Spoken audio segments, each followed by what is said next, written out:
Dr. Suriella walked down the hallway, gesturing animatedly as she talked. As the attending physician, one of her duties was working with that year's med students. Today was the first day of this year's crop of hopefuls. As always, Dr. Suriella started with a tour of the hospital facilities. The medical station wasn't as fancy as those in the Federation's inner systems of the Federation. Still, its location in Zada space made it the closest Type 1 trauma center to the war zone. It wasn't a posting for a medical student who wanted to just coast through their residency. Many broke at the stress put on them by the large number of casualties that even a small battle could bring in. It was very much a sink or swim kind of hospital. Any med student who survived their rotation here, a Zahatine raider almost made that a literal event, had no problem getting a position on a warship or other trauma center. The group had just finished touring the trauma intake facility. This station has 25 trauma rooms, just like the one I showed you. Dr. Suriella stated, on the slower days, they might handle most cases from when a patient first arrives until they are moved to another area of the hospital. Dr. Suriella stopped and turned to face the student. But when we get wounded from an accident or battle, they stabilize the patient and send them to surgery to finish the job. Once patients are fit to travel, they are immediately sent on one of the hospital transfer ships to other facilities to finish treatment and recovery. This allows us to treat more patients faster, with fewer patients lost while awaiting treatment. Dr. Suriella's voice took on a note of pride. Following the Battle of Geridian IV, we treated 250,000 casualties in 48 hours with a 98% survival rate. The doctor's eyes took on a faraway look, remembering that chaotic day. The smells of blood, shit, and burnt flesh permeated her old lab coat so much that she had to throw it out. The cries of the wounded in a dozen languages and the ominously still forms that had to be stacked in one of the hangar bays to make room for the next batch of wounded. It was 48 hours of barely contained chaos, and almost the entire staff dropped where they stood as the last patients were evacuated to other medical facilities. Dr. Suriella, are you okay? One of the med students asked. They passed through a set of doors and down a long corridor with psychiatric patient rooms, currently empty on both sides, until they came to a door that needed a code to open. Med students don't get the code to this door. You are only allowed in if a senior physician accompanies you or one of the guards. She nodded to the 3 massive Yogath at the desk. Escorts you in, at a senior physician's request. She always enjoyed the slightly worried look that came over a new student's face when she gave that speech. Student physicians often had an exaggerated sense of their abilities at first, and they needed a reminder that even a medical facility could be dangerous. This is the human psychiatric treatment area, or as my human colleagues call it, the psych ward, Suriella replied. All the med students began to chatter at once. If there were humans behind that door, then it was very dangerous. A healthy human was extremely dangerous in a fight, so just how much worse was one with mental problems? Dr. Suriella led the students down the hallway until they came to a desk with a human doctor and 2 more Yogath orderlies. Being a ward for humans, it explained why Yogath was at the door and inside. They were big enough to have at least a chance to detain an out-of-control human. Dr. Suriella addressed the human. Dr. Saunders, how are you today? Dr. Saunders looked up. Well, hello there, Dr. Suriella. I'm doing well, and it's been a quiet day. He then scanned the faces of the med students before saying, Fresh meat for the grinder? How many patients do we still have? Dr. Suriella inquired. 2, we discharged Pirate Lane this morning, he replied. Sadly, she asked, and the sergeant's still here? Dr. Saunders replied, yes and no change, his voice sharing the same sad tone. After that, Dr. Saunders rose and walked to the door. He looked at the Yogath. Yasil, you feel like taking a walk with me? The Yogath just nodded his assent and opened the door. After all the others filed in, he shut and touched the keypad that secured the door.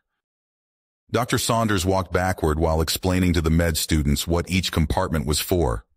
There were various forms of treatment rooms. Some just looked like a lounge with chairs and a couch. One had a room with soft walls that he called the rubber room, in case a patient needed a safe spot to lash out.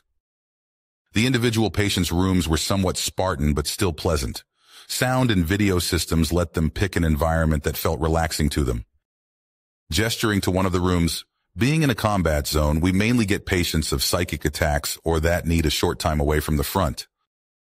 Nodding to Dr. Suriella, the good doctor's people have been instrumental in expanding our ability to deal with psych issues that pop up.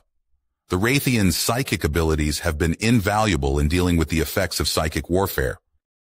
Dr. Suriella spoke up. The humans are naturally resistant to most psionic abilities.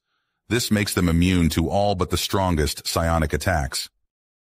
Dr. Saunders continued, which is a blessing and a curse.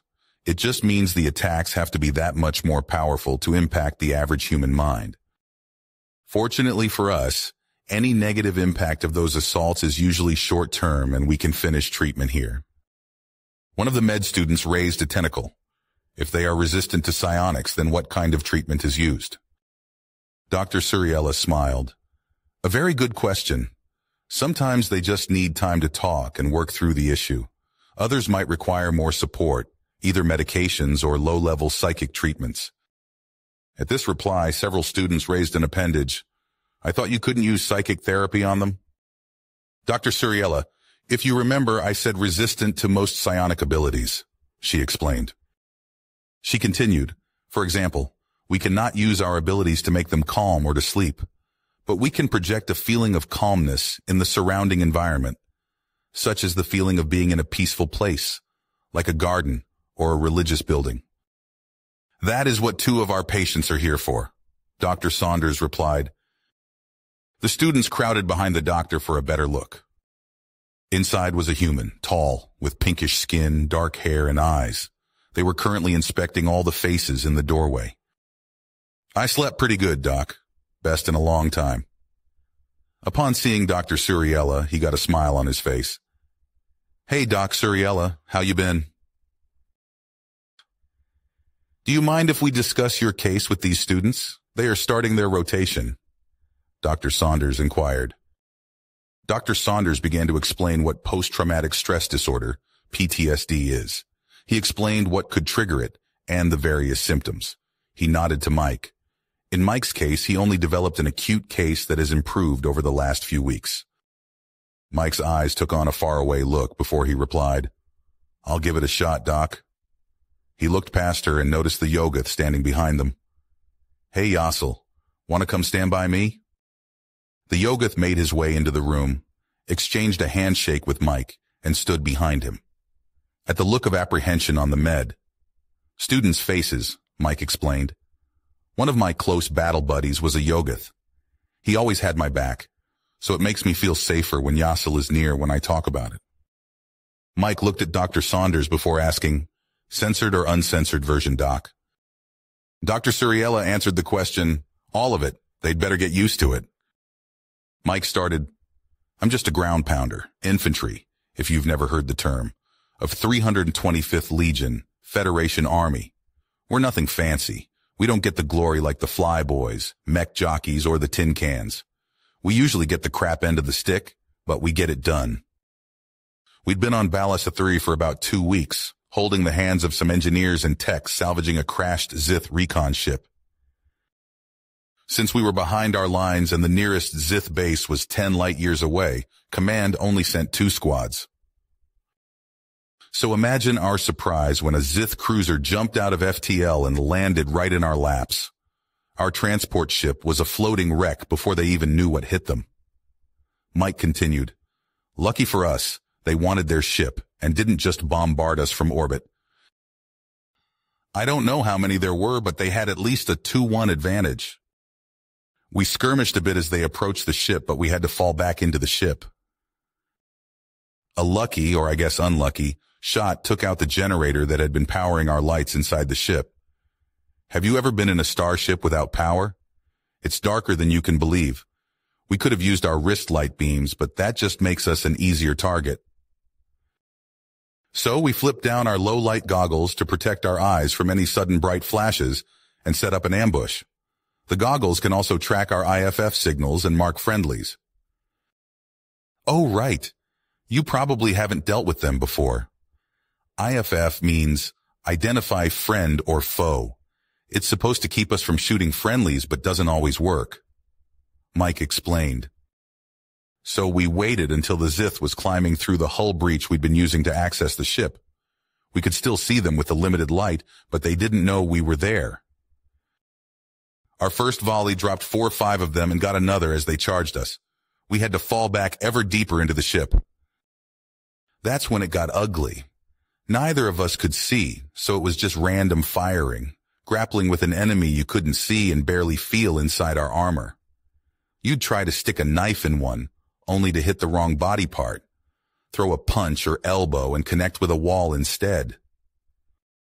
Mike got quiet, and his eyes looked past everyone until Yassel put a hand on his shoulder, and then Mike shuddered for a second. His eyes focused again, and he took a deep breath and let it out slowly. Dr. Saunders looked at Mike with concern in his eyes. "Do we need to stop, Mike?" he asked. "We lost you for a second." Mike shook his head from side to side. "It's okay, Doc. I can finish it." "I don't know how long the fighting went on," Mike said, picking up where he left off. It felt like days in that chaos.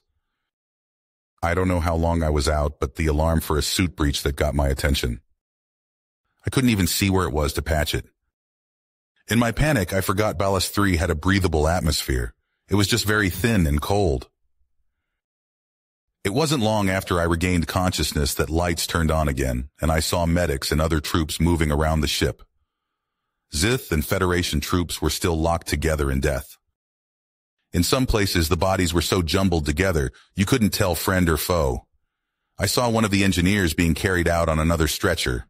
I found out later those crazy bastards picked up any kind of weapons they could and joined the fight. They held their ground and died where they stood. Not a single Zith got past them. I still visit that ship in my nightmares. Fighting in the pitch-black darkness, the alarm on my suit, and the gore spattered from floor to ceiling of the corridors. Blood in a half-dozen colors streaked the walls and pooled at the medics' feet as they carried me out. But I've been getting better with their help. I get some sleep now, nodding his head toward the doctors. The man just stared at the wall opposite him, not moving a muscle. Dr. Saunders keyed the mic and spoke into it. "How are you doing today, Sergeant Danvers?" The man didn't react in any way. If you didn't see the screen displaying his vital signs, you'd think he was dead. Another student asked, "Why is he in the padded room? Is he dangerous?" Sometimes the flashbacks are particularly bad, and he will reenact the fighting. So it's better for him and the furniture to keep the space bare. The Zith had restrained them and left them in a corner of the room. Sergeant Danvers' grenade landed in the middle of the room and killed everyone. Some of his troopers reported he stumbled over to the family, dropped to his knees, and started sobbing while repeatedly saying, "I killed kids." He just kept saying it over and over, and then he completely shut down and was sent here. Humans have a large capacity for empathy, more so than any other race we've encountered. This ability makes them capable of incredible acts of compassion and bravery. This is why humans are among the best combat medics in the Federation military, and why they make up a large portion of rescue and relief teams. Empathy has driven humans into many conflicts to assist and or protect the weak. Looking back at the monitor, Dr. Suriella continued, "Mike mentioned how he returns to that ship in his nightmares. Sergeant Danvers never leaves his nightmare. War changes everyone and they return different than they went in, but they still come home and leave the war in the past."